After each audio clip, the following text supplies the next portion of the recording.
जब हमारा पूर्व का कोई कर्म बड़ा भयानक बिगड़ जाता है तो वो प्रारब्ध बन करके मृत्यु के रूप में उपस्थित होता है।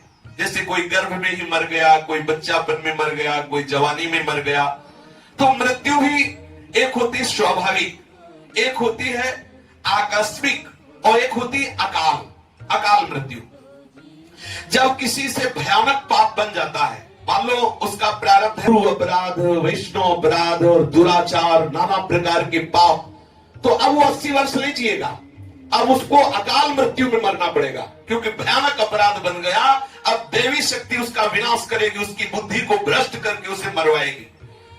अगर आपसे कोई पूर्व में ऐसे पाप बन गए हैं जो आपको इस जन्म में भयानक मृत्यु दंड देने के लिए तैयार है, तो सांप काटेगा, अचानक पैर फिसल जाएगा, आप गिर पड़ेंगे, आप अचानक पानी में प्रवाह में डूब जाएंगे, आपका हृदय फेल हो जाएगा, आपका एक्सीडेंट हो जाएगा, आप किसी आग आदि, करंट, बिजली आदि से अकस्मात आपकी ये मृत्यु हो जाएगी। इसे अकाल मृत्यु नहीं कहते, इसे अकाल मृत्यु नहीं कहते। सांप से काटना, अचानक पैर फिसल जाना, पानी के प्रवाह में डूबकर मर जाना, हार्ट फेल हो जाना और किसी दुर्घटना एक्सीडेंट में मर जाना, किसी बिजली ऊर्जा आदि में, अग्नि आदि में जलकर मर जाना, ये अकाल मृत्यु नहीं है, ये पूर्व पाप का परिणाम है।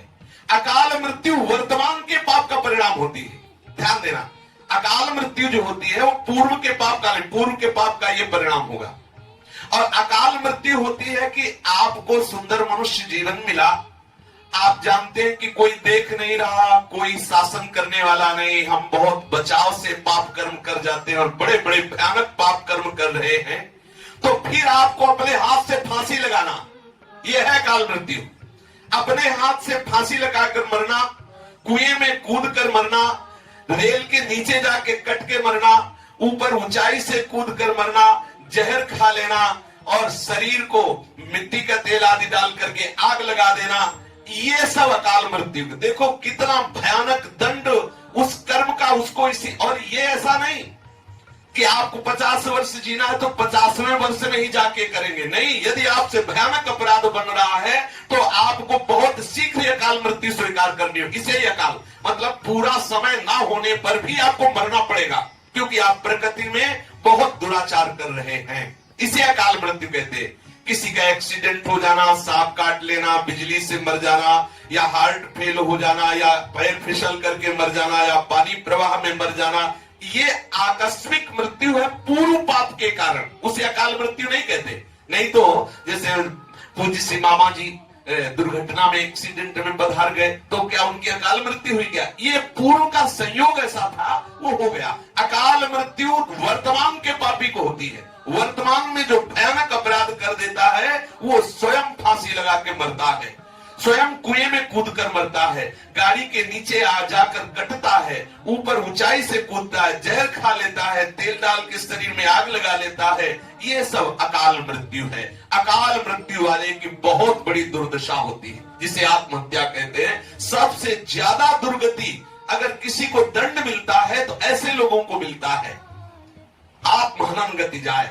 आत्महत्यारा बहुत बड़ा पापी है, उसे बहुत दंड मिलता है। इसलिए साधक को सावधान रहना चाहिए। मनुष्य शरीर कर्म करने के लिए मिला हुआ है, पर ऐसे कर्म करें कि कहीं आपको अकाल मृत्यु न करनी पड़े। ऐसे कर्म न बन जाए जो हमें ऐसा बांध दे कि अब हमारी बुद्धि काम न करे, हमारी कोई भी सोच। ऐसे ऐसे फसाव वाले कर्म की फांस देते हैं, बस हाय हाय मच जाता है। अब क्या, अब एक ही उपाय, जहर खा लो, दूसरा कोई उपाय नहीं। अब एक ही उपाय है कि आप फांसी लगा लो, दूसरा कोई उपाय। ये कर्म आके उसको घेर लेता है। कर्म बड़ा बलवान है। कई बार देखा जाता है कि कोई आत्महत्या करने की चेष्टा करता है लेकिन वो बच जाता है।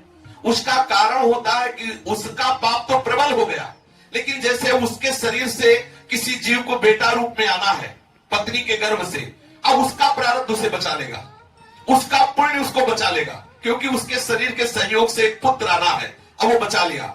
या कोई पुण्यात्मा पुरुष उसके संबंध में है तो उसका पुण्य उसको बचा लेगा, क्योंकि उसकी सेवा में आना है। कभी कभी किसी दूसरे के पुण्य प्रताप से अकाल मृत्यु से बचा जा सकता है। जब तक हमारे कर्मों का पूरा हिसाब नहीं हो जाता तब तक ये कर्म परंपरा हमें बार बार जन्म बार बार मरण देती रहेगी। पूरा हिसाब है भगवत प्राप्ति। संपूर्ण कर्मों को नाश करने में समर्थ है श्री कृष्ण शरणागति। सोच लो, बहुत बहुत भोगना है। स्टॉक लगा, गोदाम कर्मों का। भीष्म जैसे महापुरुष को 6 महीने बाणों की सैया में लेटना पड़ा।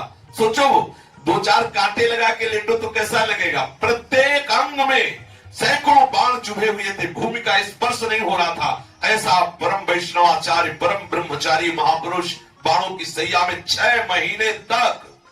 कर्म का हिसाब बड़ा विचित्र है।